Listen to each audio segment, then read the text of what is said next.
A paz do Senhor para os nossos queridos e amados irmãos e amigos que sempre acompanham aqui os nossos vídeos que fazemos sobre o estudo da revista da Escola Bíblica Dominical, Lições para Adultos, da editora CPAD.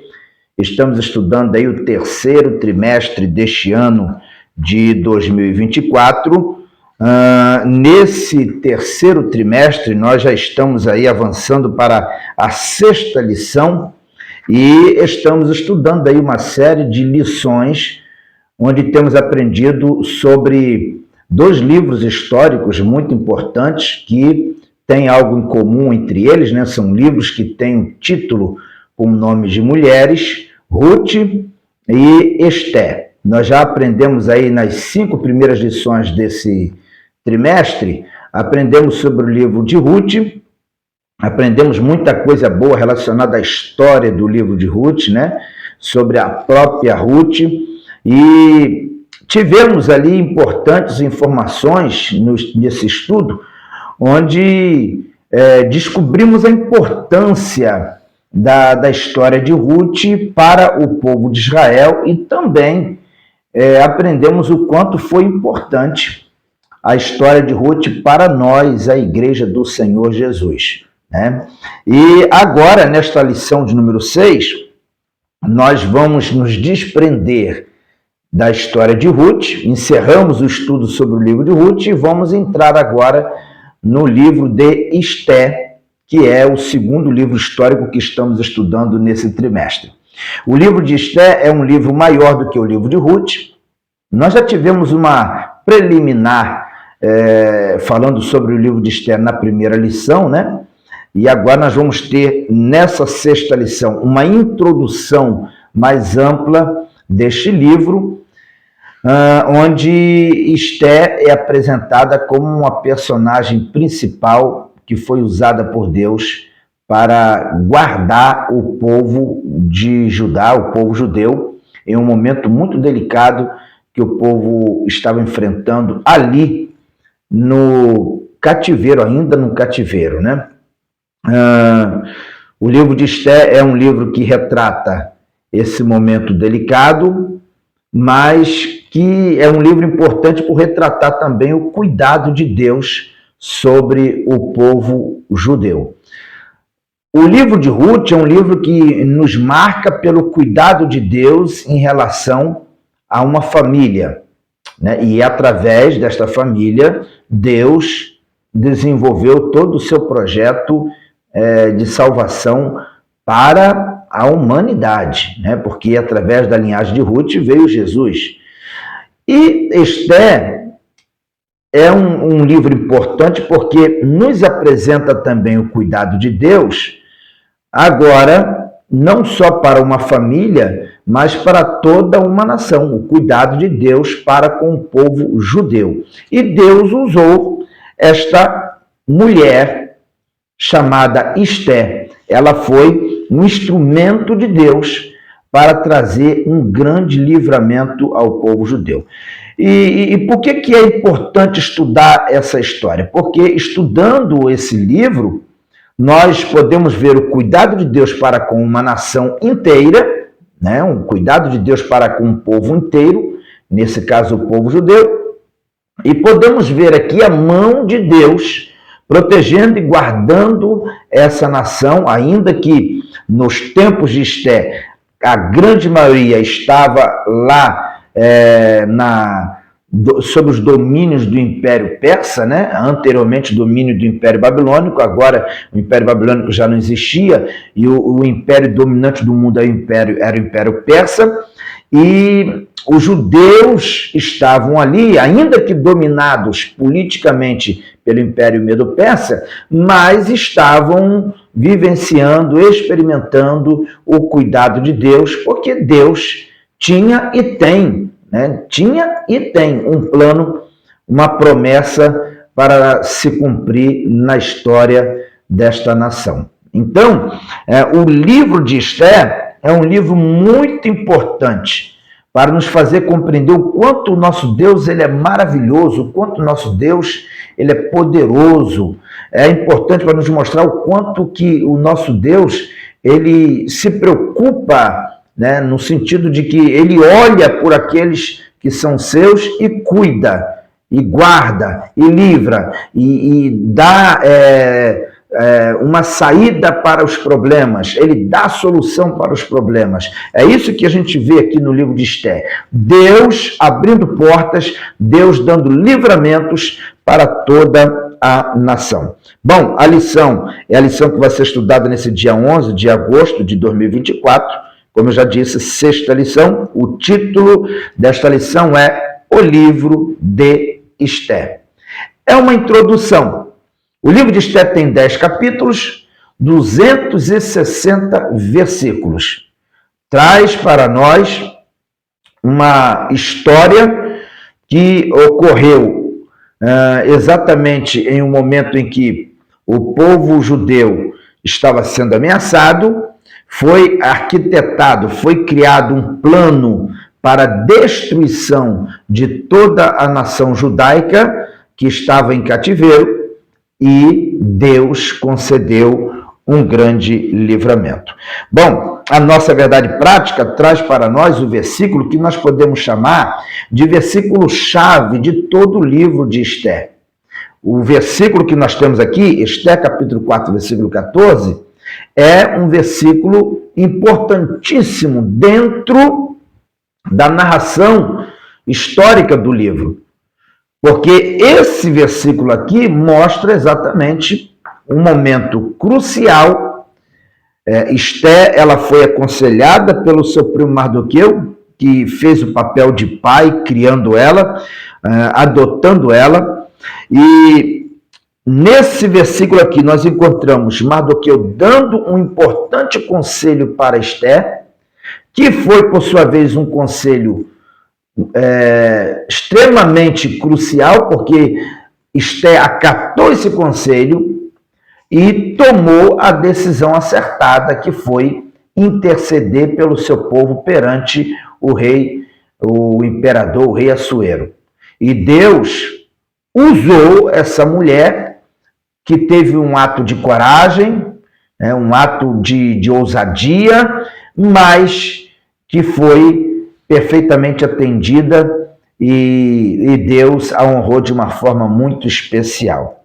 Bom, o textuário diz: porque se todo te calares neste tempo, socorro e livramento de outra parte virá para os judeus, mas tu e a casa de teu pai perecereis.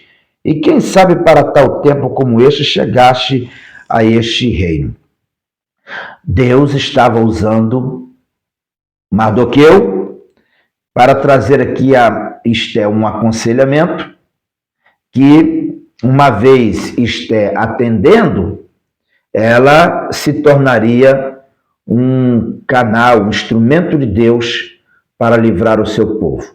Mardoqueu, quando trouxe essas palavras aqui a Esther, ele estava vestido de panos de saco, com cinza sobre a sua cabeça, com as suas vestes rasgadas, completamente angustiado e aflito, porque nessa altura da situação já era do conhecimento de todos o decreto que foi assinado pelo próprio rei, induzido por Amã, que se tornou um grande inimigo do povo de Israel. Então Amã induziu o rei Assuero a assinar esse decreto, onde havia uma data marcada para que todos os judeus de todas as 127 províncias do império fossem mortos, fossem perseguidos e mortos. Amã fez isso por um ódio que ele tinha muito grande do povo judeu, principalmente por causa de Mardoqueu, porque Mardoqueu era o único que não se prostrava diante dele. Ora, o povo judeu estava em cativeiro por causa da idolatria, por ter se prostrado, por ter se dobrado diante de imagens e de homens, idolatrado a homens e imagens, deuses. E o povo foi devidamente curado da idolatria. De tal forma o povo foi curado da idolatria que nunca mais, na verdade até hoje, os judeus não se prostram a nenhuma imagem, a nenhum outro tipo de Deus deste mundo. O povo judeu é um povo monoteísta, que crê apenas em um Deus, Jeová. E nesse tempo aqui, do governo do reino Assuero, Mardoqueu, que era mais um judeu curado da idolatria, também não se prostrava diante de Amã para adorá-lo, para prestar veneração. E isso incomodou muito Amã, que era venerado por todos, mas não por Mardoqueu. E Amã induziu o rei Assuero a fazer um decreto para a destruição de todo o povo judeu. Sabendo ele que Mardoqueu era judeu, ele resolveu destruir não só Mardoqueu, mas a intenção dele era acabar com todos que faziam parte do povo de Mardoqueu.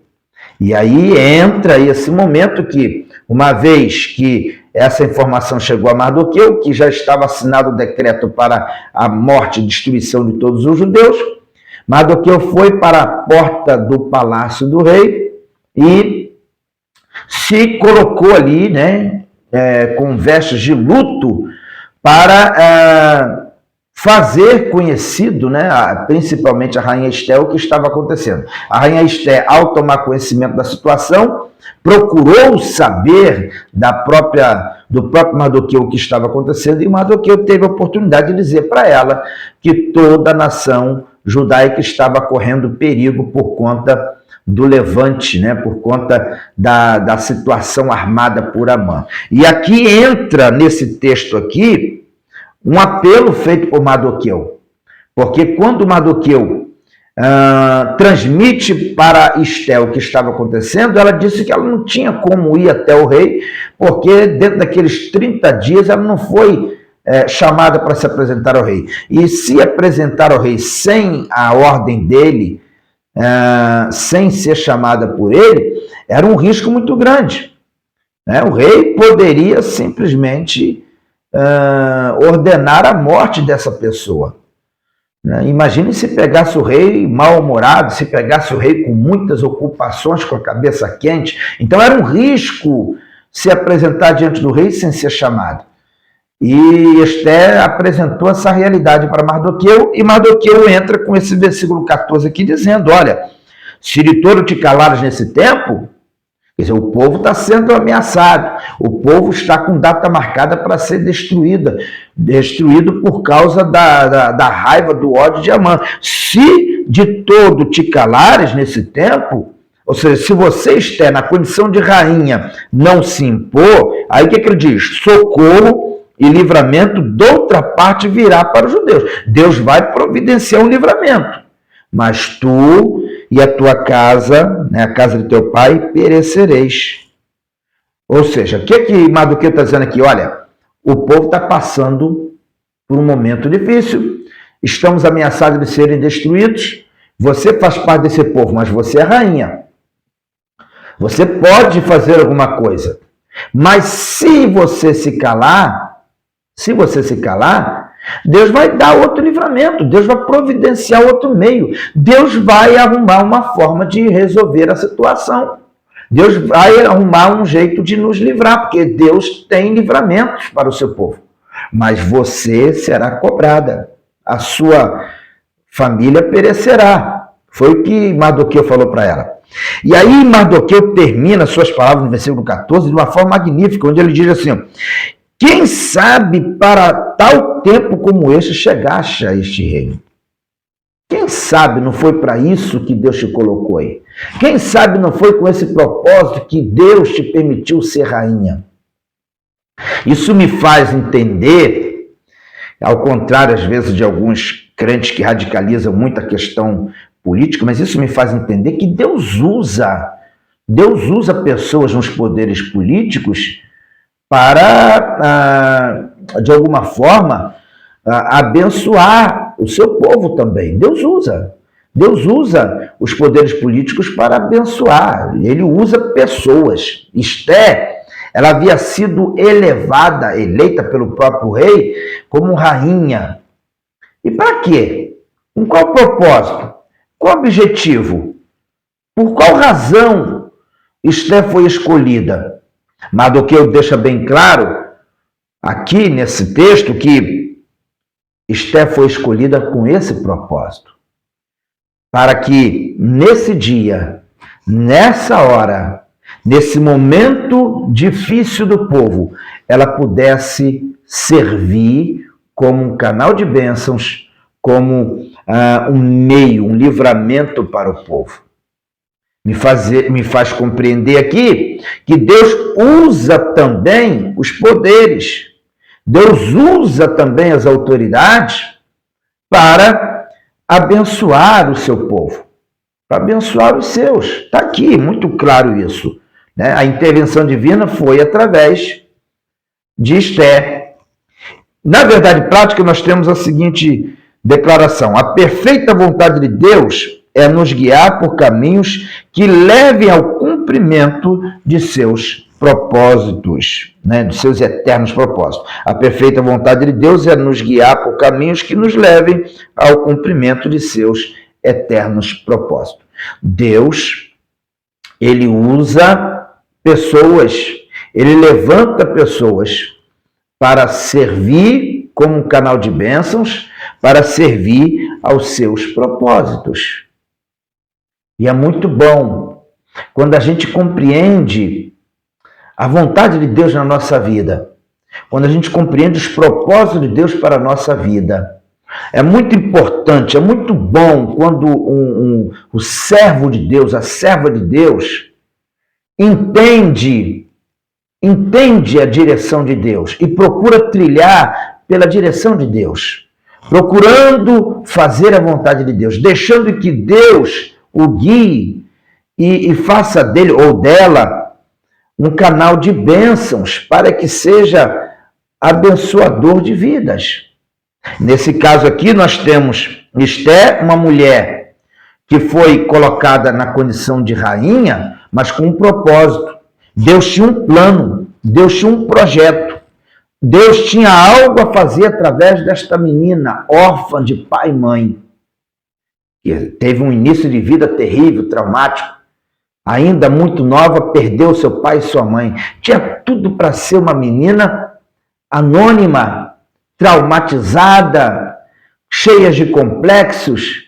No entanto, essa menina foi criada com muito carinho pelo seu primo Mardoqueu, que a preparou, sem saber ele que estava preparando a sua prima para um dia ser rainha.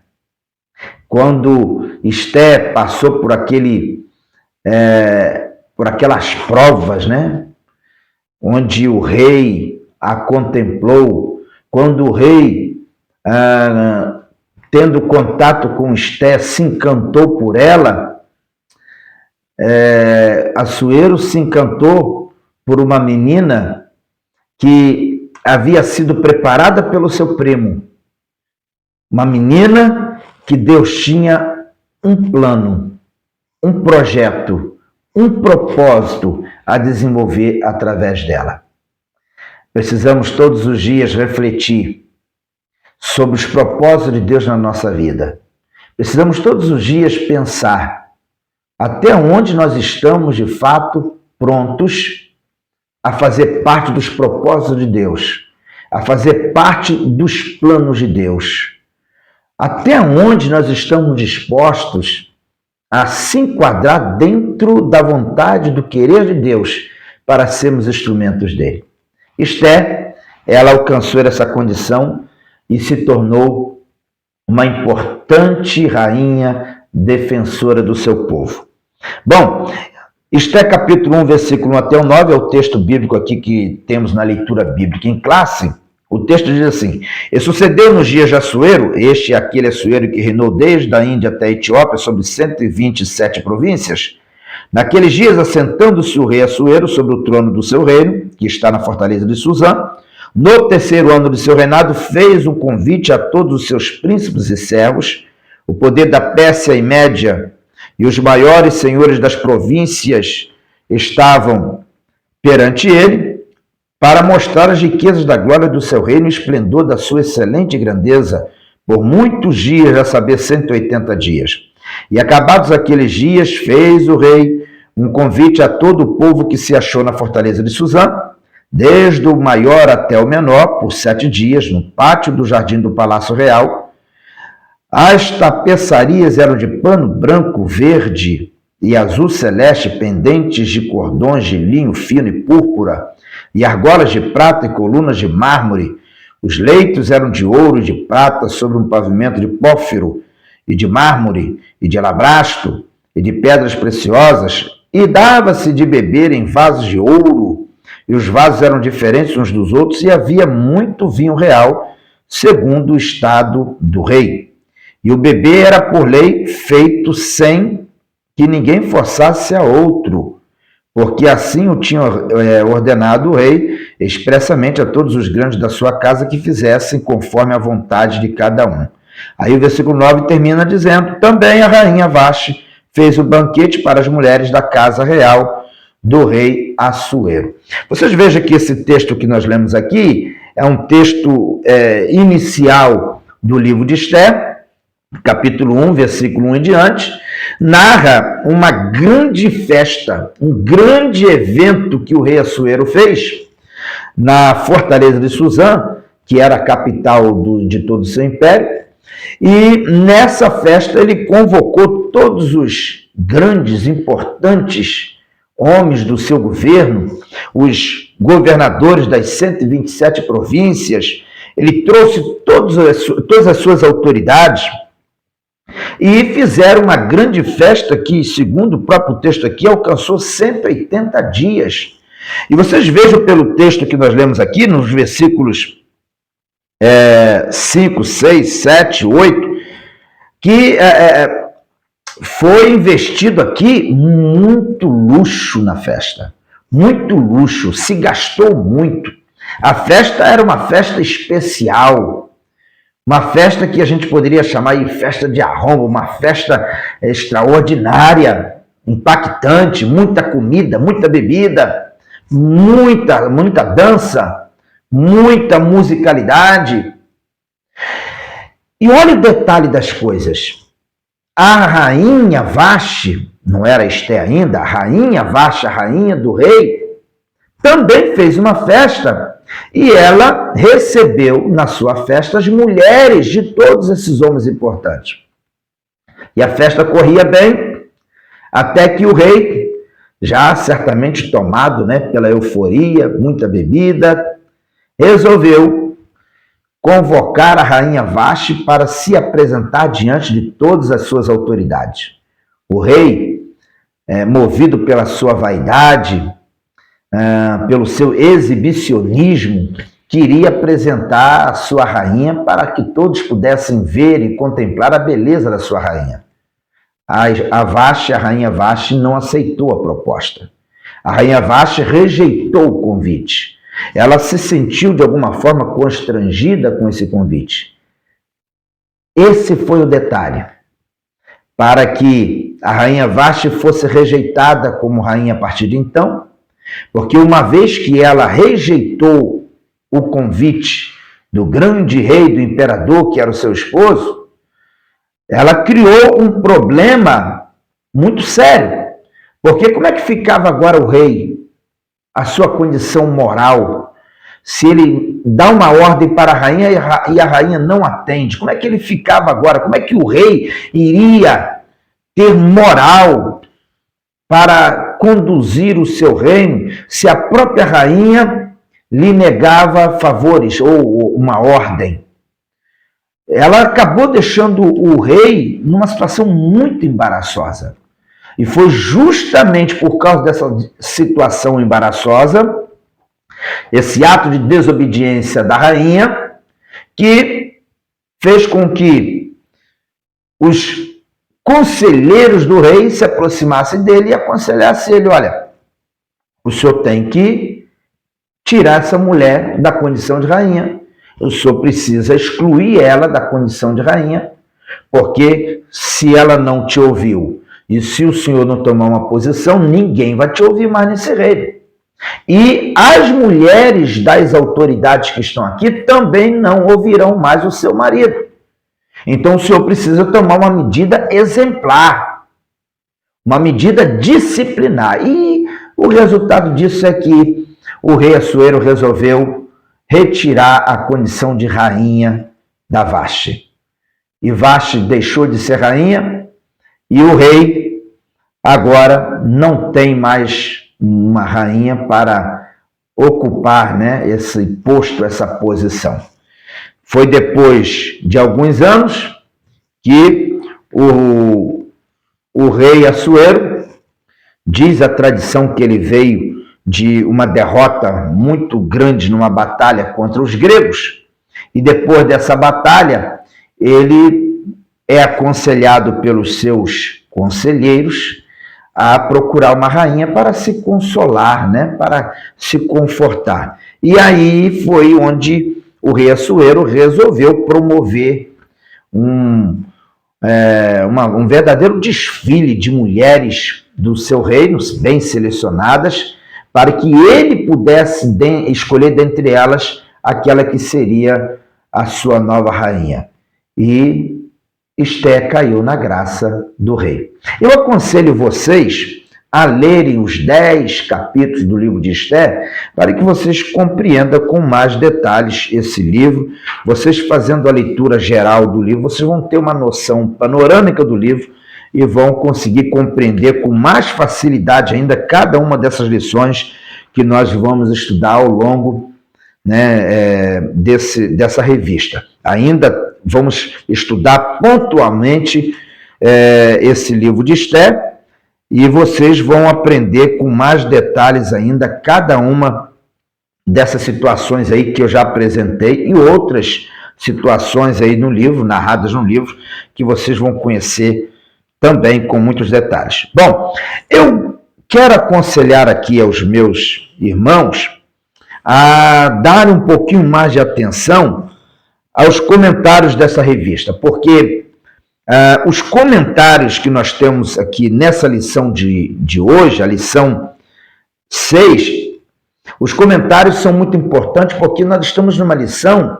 introdutória. Essa lição é uma introdução ao livro de Esté. Então, o que nós temos aqui nos comentários certamente vai ajudar muito na compreensão dessa lição. O pastor Silas Queiroz fez um comentário aqui muito bom. Eu quase não costumo me ater muito aos comentários, não. Mas essa lição aqui traz comentários detalhados, muito interessantes, que merecem ser estudados com muita calma por todos vocês, tá? Nós temos aqui, ó, a lição ela está dividida em 3 tópicos, né? No primeiro tópico, o pastor Silas Queiroz fala sobre a organização do livro. E ele fala alguma coisa sobre o livro de Esté aqui, muito interessante, que eu gostaria de ler para vocês aqui, para vocês compreenderem, né, a importância do assunto. A categorização de Esté. Da mesma forma que Ruth, Esté pertence aos escritos, os 11 livros que compõem a terceira seção da Bíblia hebraica. E nesta seção também, ao lado de Ruth, integra o Megilote, os 5 livros curtos lidos anualmente nas festas judaicas. O livro de Esté, juntamente com o livro de Ruth, fazem parte de um grupo de 5 livros do Antigo Testamento que são lidos nas principais festas judaicas. Então nós temos aqui Ruth, Esté, que nós estamos estudando, e também temos Cantares Salomão, Lamentações de Jeremias e o livro de Eclesiastes. São livros que são lidos em festas judaicas e são livros considerados aí muito especiais, né, para leitura nessas festas. Na sequência do texto aqui ele escreve o seguinte: as categorizações de Ruth e Esté também são semelhantes na Bíblia cristã, na qual figuram entre os livros históricos por sua reconhecida canonicidade. Este compõe o conjunto da revelação divina escrita, completa e perfeita. Segundo subtópico, características literárias. O livro de Esté tem 10 capítulos. Dentre suas características literárias, destaca-se a sua objetiva historicidade. Tá? Dentre suas características literárias, destaca-se sua objetiva historicidade. O que é isso aqui? O livro de Esté traz detalhes históricos importantes. Por exemplo, você lendo o livro, você sabe exatamente em que época que se deu os acontecimentos narrados no livro. Por quê? Porque ele traz aqui referências importantes relacionadas ao tempo. Por exemplo, está escrito aqui, ó, vista na expressa referência ao rei persa Assuero. Então, quando o livro de Esté diz que os acontecimentos que se dão aqui estão dentro do período do reinado do rei Assuero, fica fácil você saber em que período da história aconteceu esses fatos. Na sequência diz assim, e em vários outros detalhes factuais, além de seu caráter de fonte primária para a festa de Purim, anualmente celebrada pelos judeus. O estilo narrativo é menos dialógico que o de Ruth, o texto é mais do narrador que dos personagens. Terceiro subtópico, autoria e data. O autor de Esté é desconhecido. Muitos estudiosos consideram que o livro foi escrito por um judeu que viveu na Pérsia, pelo fato de o autor demonstrar amplo conhecimento da cidade de Suzã e de sua estrutura e de importantes documentos do Império Persa. Considerando essa possível autoria e algumas evidências internas, acredita-se que o livro seja datado ainda do século V a.C., ou seja, o livro provavelmente foi escrito por volta aí do ano 460 a.C., logo após a morte de Assuero, ocorrida em 465 a.C. Outro fator levado em conta para essa datação é de origem linguística, ou melhor, de ordem linguística. O autor empregou algumas palavras persas em meio ao hebraico, mas não fez uso algum de expressões originárias do grego, o que revela o estilo anterior à ascensão da Grécia sobre a Pérsia. Ou seja, vamos lá. Acreditamos que o livro de Esté tenha sido escrito antes do Império Persa ter sido destruído ou vencido pelos gregos. Por que nós acreditamos isso? Porque o Império Grego, dos tempos de Alexandre o Grande, quando Alexandre o Grande ele conquistou o mundo daquela época, inclusive vencendo o exército persa, o Alexandre o Grande ele procurou expandir a cultura grega por todo o mundo conhecido daquela época. Então, a cultura grega, ela influenciou na arte, na arquitetura, influenciou também na língua, porque a língua dominante no mundo, a língua mais influente do mundo passou a ser o grego. Tanto é que o Novo Testamento foi escrito em grego. Né? Nos tempos de Jesus, a língua fluente, a língua que era falada em todo o mundo, a língua predominante era o grego. Né? Nos tempos de Jesus, era comum as pessoas conhecerem o hebraico, ler o hebraico. Jesus leu o hebraico, se expressava em aramaico, porque aramaico era a língua que eles haviam aprendido no cativeiro, e o grego era uma língua que era a língua que dominava todo o Império Romano. Observe que o império dominante, politicamente falando, era o Império Romano. Mas a cultura que influenciava o mundo dentro do Império Romano era a cultura grega. Aí eu estou dando toda essa volta para dizer o seguinte para vocês. No livro de Esté, nós não encontramos nenhuma palavra de origem grega. Nós não encontramos nenhuma influência grega, o que nos faz compreender que, já que o livro foi escrito em hebraico, mas tem citações, tem termos, tem palavras que é de origem persa e não tem nada do grego, isso indica que o livro foi escrito antes do grego se tornar uma língua dominante no mundo todo. Tá certo? Deu para vocês compreenderem? Bom, no segundo tópico desta lição, nós temos aqui o contexto histórico do livro. Primeiro subtópico, o povo hebreu no exílio. Para uma melhor compreensão do contexto histórico do livro de Esté, é importante mencionar o final do período da monarquia do povo hebreu. Em 722 a.C., houve a queda do Reino do Norte sobre os assírios. Pouco mais de 100 anos depois, Judá, o reino do sul, foi levado para o cativeiro babilônico em 3 levas, 605, 597 e 586. Conforme Jeremias havia profetizado, o exílio da Babilônia duraria 70 anos. Foi um período em que Deus tratou com Judá, principalmente para extirpar a idolatria que havia contaminado a nação. Deus abomina o pensamento, o sentimento e comportamentos idolátricos. Por isso, nada em nossa vida pode ocupar o lugar que pertence a Ele. Então, vamos lá. Quando Esté estava ali governando, os 70 anos de cativeiro já haviam terminado, já havia sido concluído.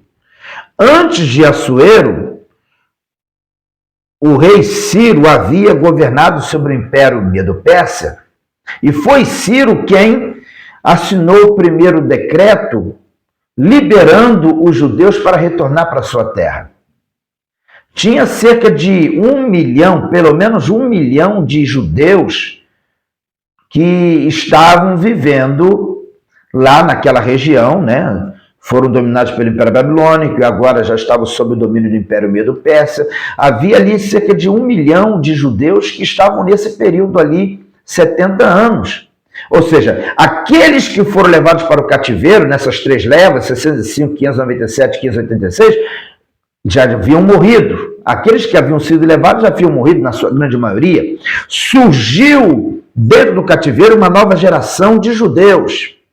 Esté, inclusive, era uma dessas. Esté havia nascido no cativeiro. Né? São 70 anos, gente. São 70 anos que se passou. Então, irmãos, Esté nasceu dentro desse período. Nasceu dentro desse período uma geração de novos judeus. Agora, vocês imaginem bem. 70 anos ali. Uma geração que havia nascido dentro do cativeiro.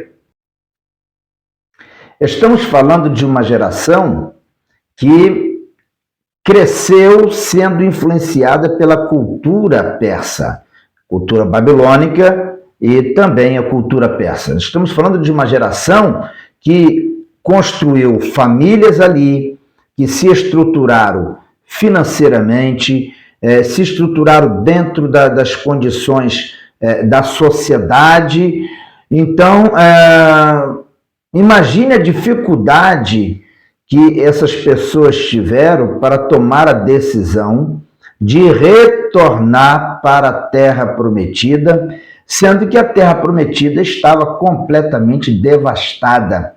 Temos em Jerusalém um cenário onde a cidade estava completamente destruída, os muros destruídos, onde não havia espaço para se plantar com muita facilidade, né? E havia dificuldades para você se estabilizar financeiramente, para estruturar sua família. Então, nós estamos falando de uma realidade muito complexa para aquelas pessoas que estavam no cativeiro e tinham uma necessidade de voltar para Jerusalém para reconstruir Jerusalém. E essas pessoas que estavam ali em cativeiro, bem estruturadas financeiramente, socialmente falando, tinham que abrir mão de tudo aquilo para se aventurar pelos caminhos perigosos, desérticos, até chegar em Jerusalém para reconstruir toda uma cidade.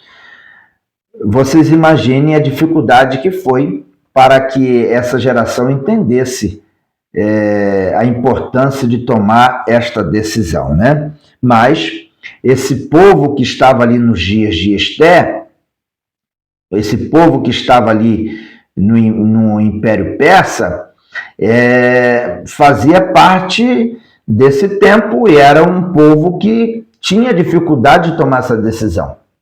E foi importante acontecer essa perseguição feita por Amã contra essa geração de judeus, para que eles entendessem que, por mais seguro que parecesse estar ali na Pérsia, o lugar certo do povo era em Jerusalém. O lugar onde eles deveriam estar era em Jerusalém. Estava tudo bem ali na Pérsia, quando de repente uma perseguição surge.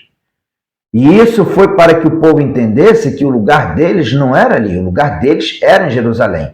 Mas apesar desse povo ainda resistir a ir para Jerusalém, porque até então, nos dias de Esté, só tinham ido 50 mil com Zorobabel. Zorobabel foi aquele que levou a primeira leva de judeus para Jerusalém e com ele foi apenas 50 mil. Tinha mais de 1 milhão, mas só foram 50 mil com ele. E agora, essa perseguição vem para que eles entendessem que o melhor lugar, o lugar mais seguro para eles, era estar em Jerusalém, fazendo a vontade de Deus, reconstruindo a cidade que foi destruída por causa dos pecados dos seus pais, tá certo? Bom, aí nós temos no segundo subtópico aqui o fim do exílio, né? Ao mesmo tempo em que julgava Judá por sua idolatria, o Deus eterno, juiz de toda a terra, exercia seu juízo sobre a Babilônia por sua iniquidade. Antes já havia julgado a Síria, como profetizado por Naum. Deus não tem por culpado inocente, né? Em 539 a.C., Ciro venceu os babilônios e anexou seu território ao Império Persa. Logo no primeiro ano do reinado, despertou o Senhor o espírito de Ciro, rei da Pérsia, e o fez decretar o retorno do povo judeu para Jerusalém. Falei sobre isso aqui, né? Bom, no terceiro subtópico, o pós-exílio. Esther registra fatos ocorridos na capital do Império Persa, ou seja, Suzã, entre o primeiro e o segundo retorno dos judeus para Jerusalém. Acabei de falar sobre isso aqui, né? Estima-se que mais de 1 milhão de judeus viviam na região da Babilônia. Mesmo com o decreto de Ciro, que permitia a volta para Jerusalém, a maioria absoluta dos judeus decidiu pelo que lhes parecia mais cômodo, permanecer nas cidades que ocupavam na Babilônia. Somente cerca de 50 mil voltaram para Jerusalém no primeiro grupo, liderados por Zorobabel, no segundo ano do reinado de Ciro, 538 a.C. Esse período da história é narrado do capítulo 1 ao capítulo 6 do livro de Esdras. Entre o capítulo 6 e o capítulo 7 há um intervalo de aproximadamente 60 anos. É na segunda metade desse período que se passam os fatos do livro de Esté, que aconteceram entre os 483 a 473 a.C. Então, reafirmando para vocês que os acontecimentos narrados no livro de Esté está entre o período que foi 50 mil com Zorobabel para Jerusalém e o segundo período que se deu depois, né? A segunda leva, que já foi nos dias de Esdras. Então, temos aí um espaço, dentro desse espaço acontecem os fatos narrados no livro de Esté. Bom, o terceiro tópico desta lição fala sobre propósito e mensagem.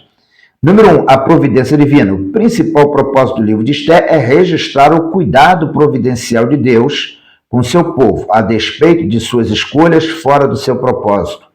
Ao decidirem permanecer na Babilônia sob o domínio do Império Persa, os judeus olharam para a estabilidade que imaginavam ter conquistado, não apenas no aspecto econômico, mas também cultural, social e religioso. Os persas tinham fama de benevolência com os povos que dominavam, principalmente quanto à liberdade religiosa. O retorno a Jerusalém exigia renúncia e disposição para uma viagem penosa e para a dura reconstrução de uma cidade totalmente destruída. Eu falei sobre isso aqui, né? No segundo subtópico, uma falsa estabilidade. Esté nos transmite como mensagem o perigo de confiar nas falsas estabilidades que as estruturas do mundo nos oferecem e costumam parecer mais vantajosas. Estava tudo indo muito bem em Suzã, até surgir a ordem de extermínio total dos judeus. A falsa segurança foi embora. Então, é aquilo que eu já falei aqui no momento anterior, e repito. O acontecimento aqui que se deu nos dias de Esté, essa perseguição, serviu de despertamento para aquela geração de judeus, para que eles entendessem que acabou. O tempo de cativeiro acabou e eles tinham que retornar para a sua terra, porque havia chegado o tempo em que eles deveriam reconstruir Jerusalém. Só que Deus foi tão maravilhoso, Deus foi tão misericordioso com o povo, que mesmo eles retardando o retorno para a sua terra, mesmo eles não entendendo a importância de retornarem naquele momento, Deus enviou livramentos para aquela geração através de Esther, mostrando ali que Deus ele é misericordioso. Quantas vezes tomamos decisões na vida errada, nos perdemos em determinadas decisões, mas mesmo nós tendo tomado decisões erradas, Deus nos abraça, o Senhor nos traz livramentos, Ele nos traz escape, né, e nos dá a oportunidade de retomar o caminho, de acertar o nosso caminho em meio aos erros que cometemos. É isso que nós vemos aqui. O povo estava tendo dificuldade de entender que precisava retornar. E passaram por um susto, uma perseguição, mas Deus ainda agiu com misericórdia em favor do seu povo. Tá certo? Bom, no terceiro subtópico, para fechar aqui, nós temos a festa de Purim. O livro de Esther tem como propósito também registrar a instituição da festa de Purim, ordenada por Mardoqueu, depois do grande livramento que os judeus receberam. Purim é o plural da palavra pur, que significa lançar sorte.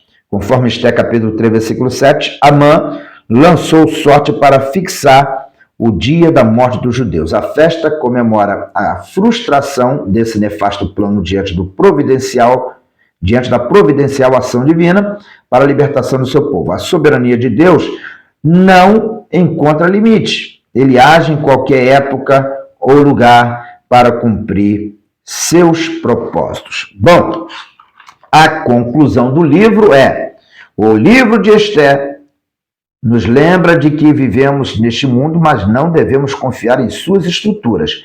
Todos os reinos deste mundo passarão. Por isso a palavra de Deus diz que a nossa cidade está nos céus, de onde também esperamos o Salvador, o Senhor Jesus Cristo. Assim como o povo judeu deveria aprender naquele momento que nós não podemos confiar nas estruturas de um sistema do mundo, porque o sistema do mundo não é amigo do povo de Deus, nós, a Igreja do Senhor Jesus, também devemos ter essa consciência de que estamos no mundo, mas nós não somos do mundo. Pelo contrário, andamos na contramão do mundo.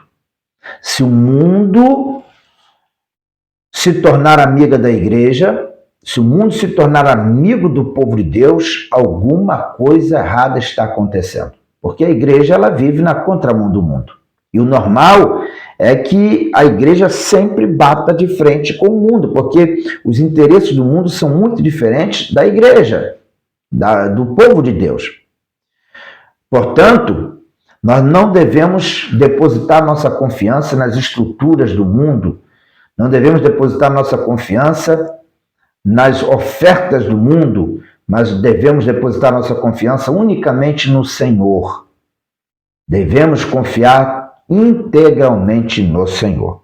Bom, tá aí a nossa lição. Espero que vocês tenham aí uma excelente aula nesse próximo domingo, que vocês tenham aí uma aula produtiva nesse dia 11 de agosto. Que Deus abençoe a todos os nossos queridos irmãos. E se você puder, compartilha e comente aí também a lição, nos ajude aí, fortalecendo aí o nosso canal, também se inscrevendo se você não é inscrito no nosso canal, tá bom? Deus abençoe a todos e desejo aos papais aí um feliz Dia dos Pais, visto que dia 11 de agosto é a data que se comemora no nosso Brasil, o Dia dos Pais. Que Deus abençoe a todos em nome do Senhor Jesus.